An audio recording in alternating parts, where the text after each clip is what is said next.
Avec 23 nouvelles licornes européennes depuis janvier 2021, l'année s'annonce plutôt record. En effet, l'Europe en a dénombré seulement 8 en 2020, 12 en 2019, et 5 en 2018. 11,8% des licornes mondiales sont situées en Europe. Pour rappel, une licorne est une start-up en forte croissance, non cotée en bourse, et valorisée à plus d'1 milliard de dollars, 840 millions d'euros environ. Ces sociétés de la tech se servent du numérique pour disrupter un secteur dont elles repensent totalement les usages avant de s'imposer. Sinon comme des leaders, du moins comme des acteurs qui comptent. Découvrez dans cet article 3 licornes européennes. Retrouvez pour chacune des sociétés, profil, chiffre d'affaires, levée de fonds, principaux investisseurs, fondateurs et effectifs. Celoni, optimisation des processus. Celoni est une société internationale leader dans le domaine de l'exécution management. Celoni libère le potentiel des entreprises confrontées à des systèmes transactionnels rigides et fragmentés. Grâce à l'intelligence artificielle et à l'analyse des données, Celoni permet aux entreprises de bénéficier d'une vue d'ensemble de ces process de bout en bout, afin de mieux les piloter, de prendre les meilleures décisions stratégiques et de réaliser des économies substantielles. La clientèle de Celoni est uniquement B2B,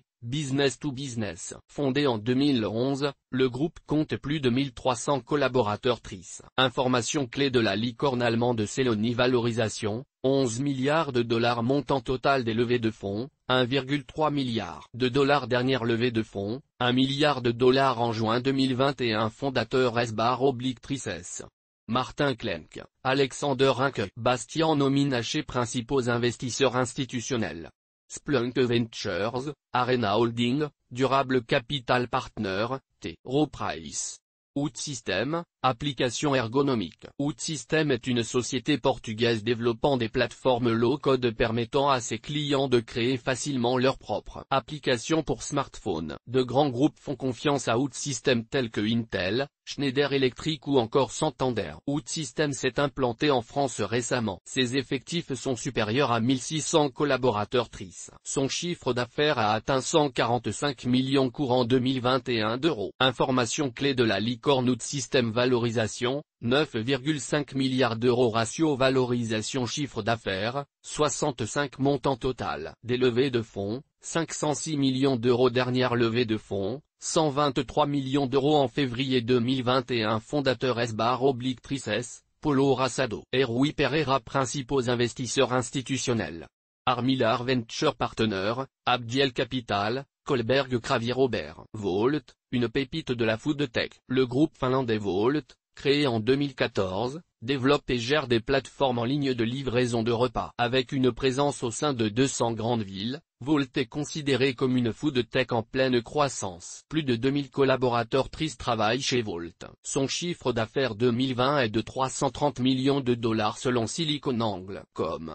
Information clé de la licorne finlandaise Volt. Valorisation, entre 1,9 et 2,9 milliards de dollars. Ratio valorisation chiffre d'affaires, 7,3, basé sur une moyenne de valorisation à 2,4 milliards de dollars. Montant total des levées de fonds, 748 millions d'euros. Dernière levée de fonds, 530 millions d'euros en janvier 2021. Fondateur S/Trices: Miki Koussi, Oskari Ipeta, Juhani Maikana, Larry Handler. Principaux investisseurs institutionnels: Tiger Global Management, 83 North, Vintage Investment Partner. Autres sources, données chiffrées, App, Dealroom, Co.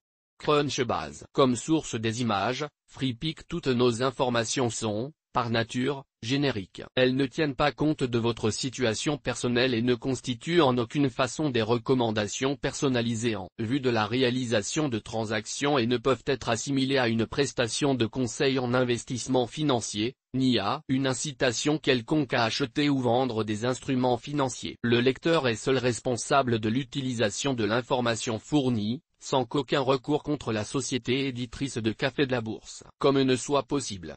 La responsabilité de la société éditrice de Café de la Bourse, comme ne pourra en aucun cas être engagée en cas d'erreur, d'omission ou d'investissement inopportun.